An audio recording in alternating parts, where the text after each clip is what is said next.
Hare Krishna, everyone. On our way to our program today, our festival program, we chanced upon this very beautiful botanical garden.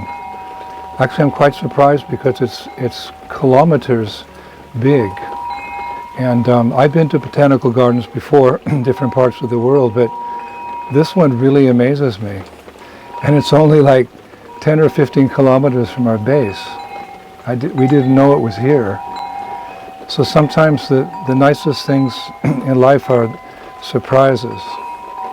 And we're coming here, and it's very beautiful nature, and we're thinking that, well, as we're told to in Krishna Consciousness, that Mother Nature, Bhumi, is under Krishna's control. And there's that chapter in Bhagavad Gita, Opulence of the Absolute, in which Krishna teaches us that we can see Him in many of the wonders of this world. People speak about the 7 wonders of the world, but because Krishna created this world, there's many more than 7 wonders of the world. In fact, one time I heard Srila Prabhupada say that how to explain this world, he said, it's mystical, something very mystical.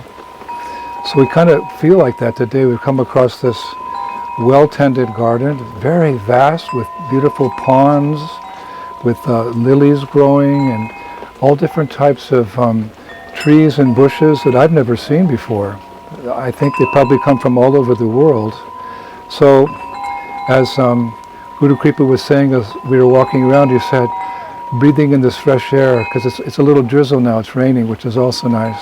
He said, some fresh air finally, because we're always on the streets.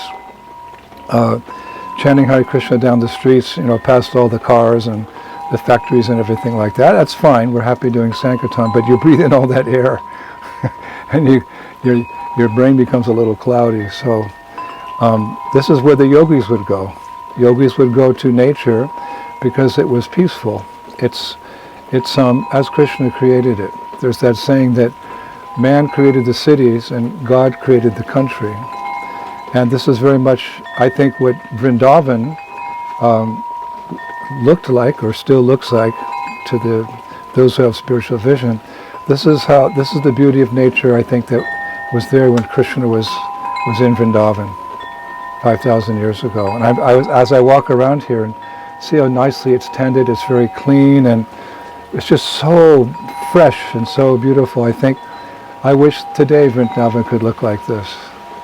It would be nice if the Vrindavan administration or the regional government or, India itself would put the time and the money and the effort into creating beautiful parks and gardens like this so that people could come and be refreshed and remember Krishna. This is Mother Nature, this is Bhumi, one of Lord's servants, and this is how the world's supposed to look. Yes, it's Dukkalayam Shashvatam, it's a temporary place full of different types of miseries, but we could always see Krishna's hand in everything, His touch in everything. The beautiful flowers and the butterflies that are here and the bees and everything. It's nature existing in a very harmonious way. One time Prabhupada said, human life doesn't mean that we have to live in conditions like cats and dogs. We can live a simple life, pursuing our Krishna consciousness in a fairly nice atmosphere. Of course, it's the material world, but there's no need to plunge into darkness, to plunge down into the modes of nature, the mode of ignorance or the mode of passion. We can live in the mode of goodness. It's much easier to remember Krishna in the mode of goodness. And that's why the yogis went to Himalayan mountains. There were no disturbances there. This is the world as Krishna created it for the purpose of us taking to the path of spiritual life, and in a nice atmosphere like this, chanting Hare Krishna. We can have farm communities like this with beautiful parks and gardens, just like was in Dwarka. When Krishna was in Dwarka, it was a city, but there were so many parks and gardens. I heard Prabhupada say one time that the best view from a window is a body of water. So he's citing, material nature, because it makes your mind peaceful, and we have to be peaceful to think of Krishna. So we thank Krishna. He's in our hearts, and somehow we were driving and we saw the little sign, beautiful botanical gardens. I wasn't imagining it to be like this, the best one I've ever seen. It takes 2 to 3 days to walk through this entire botanical gardens. And we discovered on the last day of our festival tour, the day after tomorrow we're leaving. We're breaking up and going our various ways. So next year I'll make sure to bring all the devotees here for a breath of fresh air in the midst of their wonderfully exceptional efforts in putting on this festival tour from town to town, village to village along the Baltic Sea coast here. Our devotees deserve this, to come to this refreshing atmosphere. So next year I'll bring them here. From this beautiful botanical garden somewhere in the middle of nowhere in Poland, Hare Krishna, all glories to Srila Prabhupada.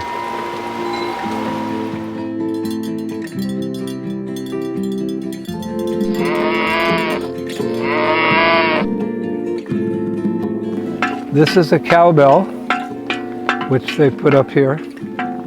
And it doesn't sound like a church bell, but for those who work in the pasture grounds with the cows, it's as sweet as sugar, because it reminds them of their beloved cows. And cows are the favorite animal of Krishna. You could even say the famous devotees of Krishna, because when Krishna goes to the pasturing grounds in Vrindavan, he goes all day long. Most of the day, he's with the cows and his boyfriends. So the cows get the most association. So in Switzerland, they have lots of cows. They have bells like this, ringing like this. So you always know where your cows are, wherever you go.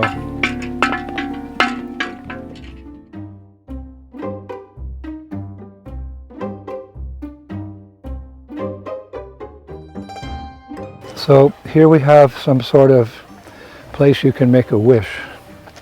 And it appears that the wish is fulfilled by some nymph, some goddess of the forest, a beautiful depiction of her here. So generally, devotees don't pray to the demigods, higher or lower, for anything, but we know the gopis did pray to Katyayani, goddess Katyayani, that Krishna could be their husband.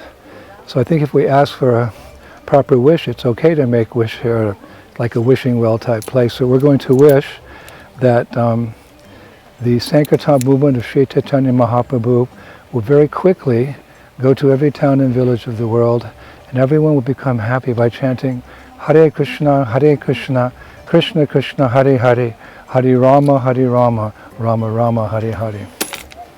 Everything helps. Haribol.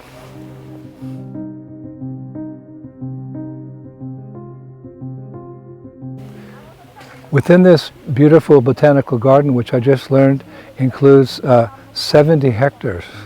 It's just mammoth. And it's so well taken care of. There's rose gardens and this garden, that garden. And here we've come across a maze. And I've been walking through this maze. Actually, at one point I got lost. And I was thinking, it's just like the maze of material existence. And we can't find our way out of the maze of material existence. But if somehow we meet the gardener who's tending to the maze, then he can tell us how to get out. So of course, Krishna is the creator, the maintainer, and the destroyer of the material world. So he knows every nook and cranny of this material world. So if we so desire, he's also within our hearts. He'll guide us to a bona fide spiritual master like Srila Prabhupada, and a wonderful spiritual organization like the International Society for Krishna Consciousness. And with the help of Prabhupada and his representatives, the devotees of ISKCON, people can find their way out of this crazy maze of material existence. Here it's kind of nice, it's mode of goodness, we're walking around, and we're seeing the butterflies and the bees and everything, but a maze, the maze of material existence is a dangerous place. Dukkalayam ashashvatam, it's temporary and full of misery. So we shouldn't become infatuated by the maze of material existence. We should try to find our way out by taking shelter of Srila Prabhupada and his wonderful movement, the International Society for Krishna Consciousness. All glories to Srila Prabhupada.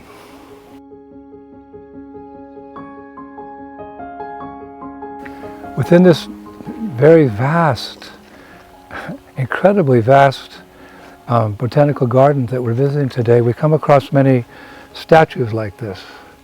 This is some forest lady, I imagine, whatever. And she has baskets of fruit depicting, life perhaps in a village hundreds of years ago in Poland or something. But we can see this is the difference between deity worship and idol worship.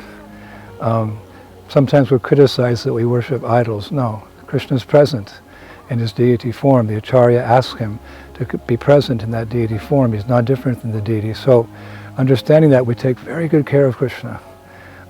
Yesterday was Janmashtami, and all our temples around the world, devotees were taking extra special care to the details of dressing the Lord and making beautiful flower garlands and wonderful offerings, etc.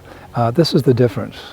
This is idol worship, worshipping some mundane form like this, and you can see the result. It's not very beautiful. It's just tarnished and weathered by the wind, etc. So this is idol worship.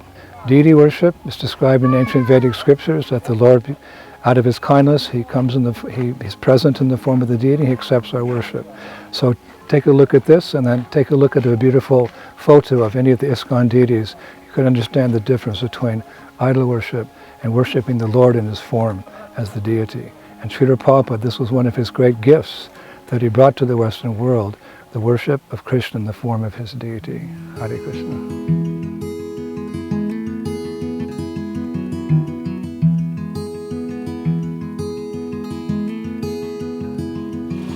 Here we are going round and around and around and around this beautiful water fountain.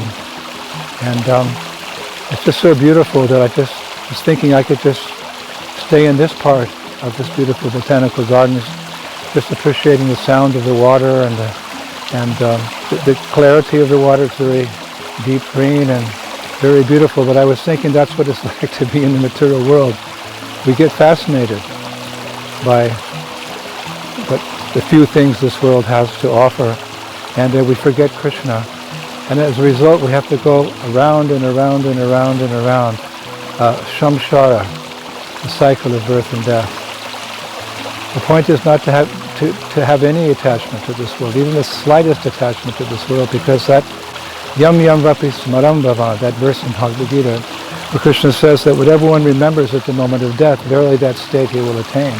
So if we have even the slightest attachment, even tiny attachment to this material world, we have to come back again, to take birth again, become entangled in samsara, the repetition of birth and death.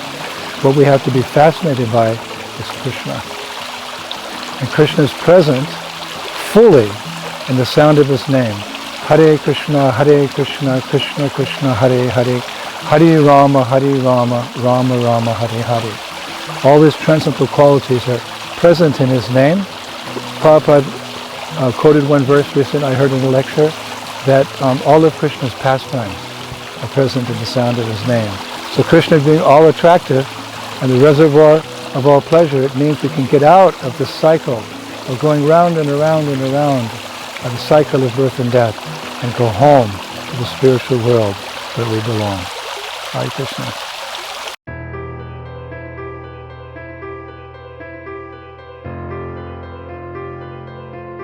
As devotees, we're being trained to see Krishna everywhere. Of course, right now we can't see Krishna anywhere, but we have the eyes, the divine eyes of Srila Prabhupada, and he's teaching us to see Krishna in different aspects of material nature to begin with, and by his grace alone, one day we'll see Krishna face to face. So as we walk around, I'm trying to see Krishna in various ways as we're being taught, and we've come across this cave, or a sort of a cave here in this vast beauty of material nature. And I was thinking that I was reminded of Haridas Thakur, that he chanted in a cave one time. He was chanting 300,000 names of the Lord every day, 192 rounds. And one time he lived in a cave, and people would come to him for darshan, and they noticed that he was living in the cave not alone. He was living with a big snake, a venomous snake. And they were very much afraid that he would be harmed. Of course, he's fully surrendered to the Lord. Raki Krishna Marike, Mari Krishna Rakike. Krishna wants to kill you, no one can save you. And if Krishna wants to save you, no one can kill you. So Krishna, in the heart of the snake, because Krishna is in the heart of every living entity, he told that snake, don't worry, just share the cave with this great saint, Haridas Thakur. Let him chant. You'll hear the chanting. You'll get benefited.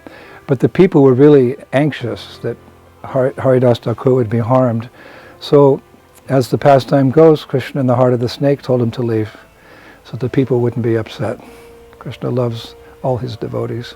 So one day the snake just disappeared, and Haridas Thakur, he went on chanting, Hare Krishna, Krishna Krishna, Hare Hare, Hare Rama, Rama Rama, Hare Hare. In the beautiful hand of Mother Nature, this beautiful caves like this is where sadhus would go and peacefully, away from the populace, chant Hare Krishna. Haridas Thakur ki.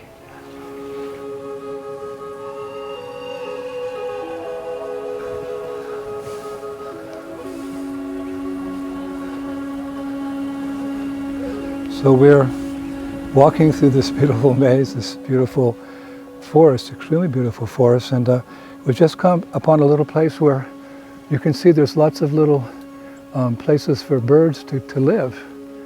The humans have made these little houses for the birds, and this shows the concern how devotees are concerned with every living entity. When Chaitanya Mahaprabhu asked Haridas Thakur, whose cave we just visited, how will all the immovable living entities be delivered?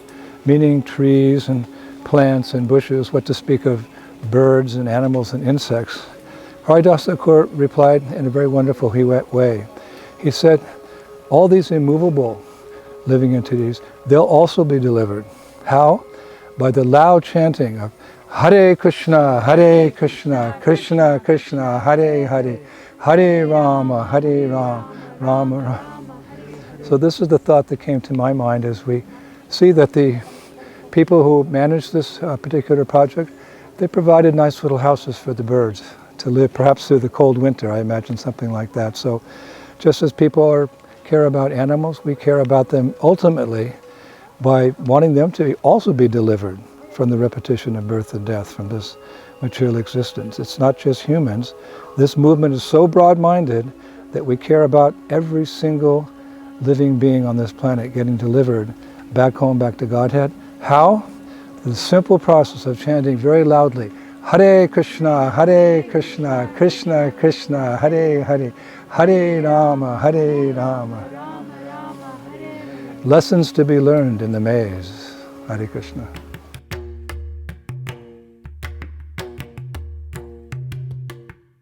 So here I am, standing in the rain. But what's the problem? The rain is so important. Indradev in charge of the rain, and sometimes we don't like to be out in the rain, but actually without the rain there wouldn't be water on this earth. Wouldn't have our oceans and our rivers and our streams, and water is so important. I often say in my introductory lecture to new people that the body is made of 72% water to help them understand we're not this body. But anyway, here I am in the rain, but in this beautiful forest, and I saw this place like a bhajan kutir. Like in India, we hear the renunciates, they go to the forest or some place far away from civilization, and again in that peaceful atmosphere, they can focus on their spiritual lives. The real journey is the journey within, to try to discover the soul, the Supreme Soul, Krishna or God, and what is our intimate, loving relationship with Him. And because there's so many distractions in this world, left, right, and center, it does make sense to be like the yogis or the rishis, to go to some quiet place and without distraction just focus on chanting the holy names. In fact, Bhaktivinoda Thakur recommends that from time to time the devotee should go someplace alone and spend time just focusing on Krishna's sweet holy names. Hare Krishna, Krishna Krishna, Hare Hare, Hare Rama, Rama Rama, Hare Hare. So though in modern life we are very busy and we have our responsibilities which we must take care of. We have our bodies, we have our families, we have our neighborhood, we have the world, we have the environment we have to also be concerned about to a certain degree. Our ultimate duty, Dharma, Sanatana Dharma, is to develop our love for Krishna. So when you come to places like this, you just immediately lock in. Just being here, having been in the busyness of life for the last 2 months on the Polish tour, our festival of India. Every day a festival, every day in the mass of people, cars going by us on Harinam and all the shopping and the trucks, we have to move our supplies here and there. To come here just for a few hours, it's so wonderful. I can see how you can focus. But of course our focus is a little bit different. We don't go to the forest like the renunciates. Our focus is on the message of Chaitanya Mahaprabhu, to spread this chanting of Hare Krishna to every town and village. So we follow in Srila Prabhupada's footsteps, Yukta Vairagya. We use everything in this world, most things in this world, for preaching Krishna consciousness. But it is nice to get a little break like this, even if it's just for a few moments. Bhajan Kutir's ki, Gaur Premanandi, Haribol.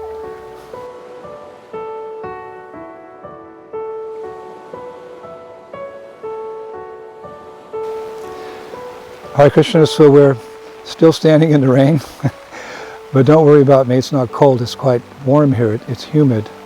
And what's really is important is that we're standing beside this beautiful flower garden. Actually, there's so many gardens like this all over this botanical gardens, different kinds of flowers, different sizes, shapes. It's just a pageantry of colors everywhere. It's so exhilarating to see Mother Nature at her best like this. And I was thinking that we heard Prabhupada say one time in Geneva, Switzerland, while he was visiting us there, he said, flowers are the smile of Krishna. You can see like that. Because when you see them, you smile. And Krishna's all attractive. So here's another opulence of the Lord in the material creation, flowers. There's that famous photograph of Srila Prabhupada. He's holding that champak flower, Frangipani. He's looking at it. It's a combination of kind of off-white and golden. And he's looking at the flower and he said, this is the color of Lord Chaitanya. So this is seeing Krishna everywhere. So nice to you have to come here. Every turn we're finding different flower beds like this. It's so beautiful. Hare Krishna.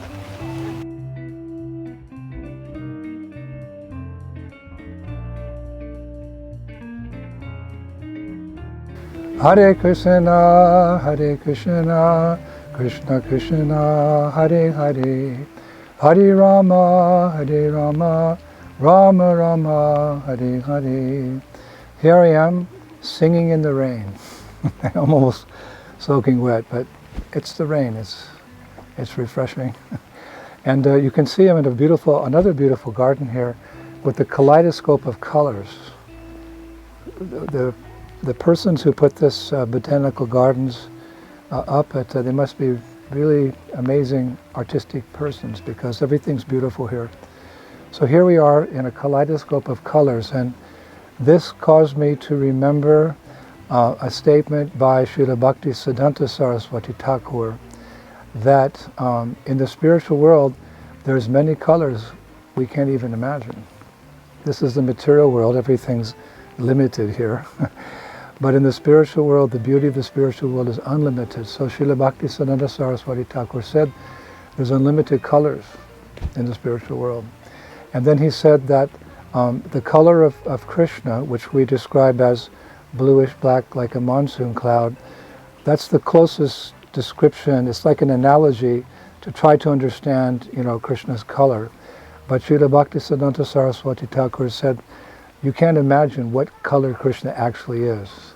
Something like bluish black like a monsoon cloud, but it's a different color.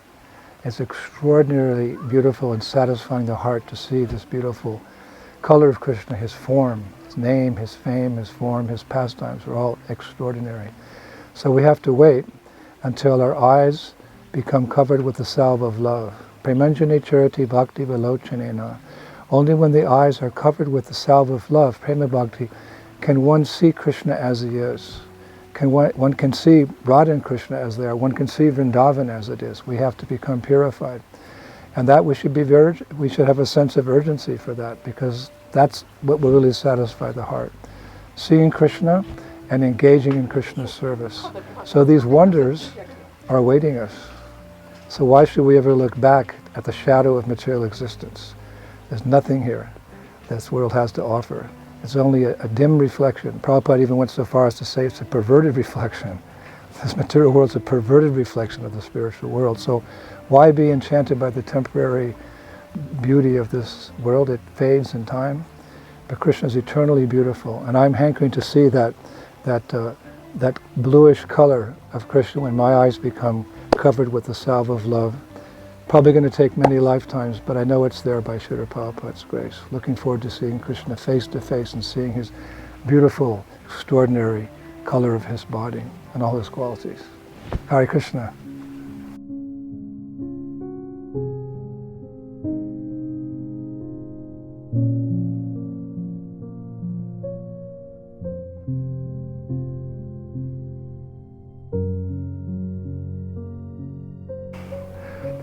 So I'm sitting now in the blue garden of this amazing project, this botanical gardens. And I'm just thinking how nice it is, again, to be close to Mother Nature, which facilitates our remembering Krishna, because it's in the mode of goodness. And I remember in the early 1970s, when we were preaching in France, we had a temple in Paris at 4 Rue Le Soeur, but we were making so many devotees it was overflowing. So Srila Prabhupada recommended that we get a place in the country, a big place in the country, where devotees could live free from the anxiety of city life. So we began looking without much success, and then Srila Prabhupada came to Paris at that time. And during that trip he actually went with devotees, a team of devotees, looking at different properties in the countryside of France, quite, maybe 300 kilometers south of Paris. He drove in a Citroën, a French car with devotees, and they visited several properties. We didn't find anything satisfactory, but to make a long story short, eventually we found what we now call Le Nouvel Mayapur, New Mayapur in France. It's about, 240 kilometers, if I remember correctly, south of Paris, convenient for visiting. And when Srila Prabhupada first visited there, after we developed the project as much as we could, we had cows, we had flower gardens like here, not exactly like here, but beautiful trees were growing, and there were the wheat fields, and Prabhupada came, and I remember he said many things, instructing us, in living in a community like that. He wanted us to live in that type of environment, especially the grihastras, with the school for the children. I remember one time he said, if we had 5 properties like this, he meant, he said properties, but he was referring to projects like this. We have at New Mayapur a big castle, many other buildings, and fields for farming and for our cows. Looking around, he said, if we had 5 projects like this, we could take over Europe. And I was thinking, what a vision. Here we are, a few fledgling devotees, just trying our best to go out and distribute books and have some Sunday feasts and preach in the universities. But Prabhupada was saying we could take over Europe. And he mentioned that one day people will flock to such communities because the world will be in such despair, there will be nothing to eat, and there'll be no shelter. So he said, be prepared to receive thousands of people. My mind was reeling. Looking around, there was like 40 or 50 of us. We were trying our best to till the fields and milk our cows, and probably thousands will visit us. So this is the vision of a pure devotee. And it should be our vision as well. We should see everything through the eyes of saintly persons, everything through the eyes of Srila Prabhupada. This was his desire. He felt that if we had 5 projects like New Mayapur, it would have such an influence on the European continent that we would take over. Take over in the sense that we would make a big impression upon people, not that we would become politicians and big businessmen, and maybe, but his idea was that everyone would have the opportunity for hearing about Krishna because of the example we set in our lifestyle. It's one thing to read the books, but it's another thing if people can come and see the books in action. Prabhupada wanted that we distribute books, but he also said towards the end that 50% of his mission was not finished, Varnashram Dharma, which means the lifestyle of Krishna consciousness, which is most suitable in the countryside, like Vrindavan and like Mayapur. Both those places were when Krishna appeared and when Sri Chaitanya Mahaprabhu appeared. So we have a lot of work to do. We have to spread the message, and we have to be the best examples. And our communities in the countryside like this, people feel comfortable coming there, and they can see how we're not abusing material nature. There's that saying, don't take according to your greed, take according to your need. And if you're Krishna conscious and you're happy inside, then you don't require so many material things to be satisfied or to be happy in this world. You can have the minimum, but your heart is glowing with Krishna consciousness. When we live in the countryside, you feel more like that simple living with high thinking, rather than the big cities where life is complicated, there's no time to think. So these are the thoughts that are going through my mind as we visit this beautiful, beautiful project. Our ISKCON communities, we have Bhaktivedanta Manor now in London, and we have Villa Vrindavan in Italy, we have our Spanish project, and we have Radhadesh in Belgium, and let there be more and more communities like this outside of the big cities, in the countryside, where people can come and practice Krishna consciousness in peace and in harmony with Mother Nature. And let us embrace Srila Prabhupada's vision that we can take over the world in the sense that everyone will get the opportunity to learn about the science of Krishna consciousness, and everyone will get the opportunity to chant Hare Krishna, Krishna Krishna, Hare Hare, Hare Rama, Rama Rama, Hare Hare. These are my thoughts in the blue garden here at this beautiful botanical gardens. Srila Prabhupada ki, Hare Krishna.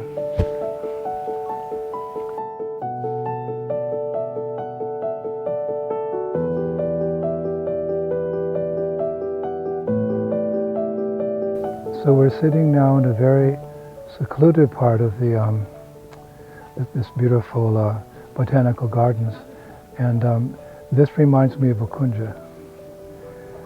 Like in Vrindavan, there's many kunjas. It means little places like this that are kind of secret. They're covered by different bushes and trees and vines, etc. And this is where Radha and Krishna come, and they sit together on little platforms like this, benches, and they have their sweet talks together, laughing and joking, etc. And they're attended to by their sakis and their manjaris. And we sing about this, these wonderful pastimes of Radha and Krishna and their intimate devotees in the kunjas of Vrindavan. It was Srila Bhaktivinoda Thakur who wrote that song, Jai Radha Madhava. Jai Radha Madhava Kunja Bihari, Gopi Jana Ballabha Giravaradhari. So Jai Radha Madhava, all glories to Radha Madhava, Radha and Krishna. Jai Radha Madhava Kunja Bihari, who enjoyed very sweet pastimes in the groves of Vrindavan. And these groves are so important, these kunjas are so important that each of the Astasakis, it's quite deep, but each of the Astasakis, the 8 principal maidservants or girlfriends of Srimati Radharani, they have their own groves as well that they're in charge of, and they're always inviting. They don't have them for themselves because in Vrindavan everyone just thinks of the pleasure of Krishna. Everyone in Vrindavan loves Krishna more than anyone's ever been loved before.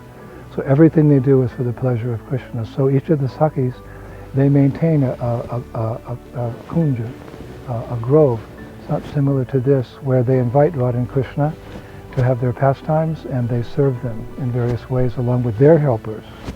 Just like Radha has her helpers, or the sakis, they also have their group of helpers called manjari. So all together they come to these beautiful groves. And here we're sitting on a red bench.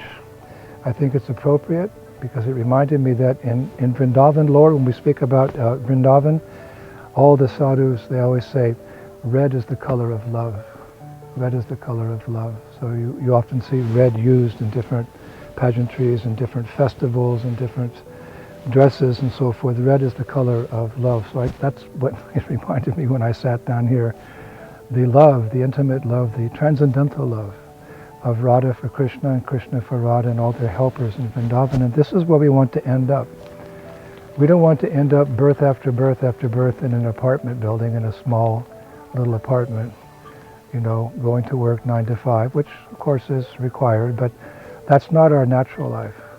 Our natural life is living in Vrindavan, in the very quaint, beautiful nature of Vrindavan, serving Radha and Krishna eternally, where every living being, not just the quote-unquote humans, but the trees and the flowers and the bushes and the bees and the birds, they're all pure devotees of Krishna.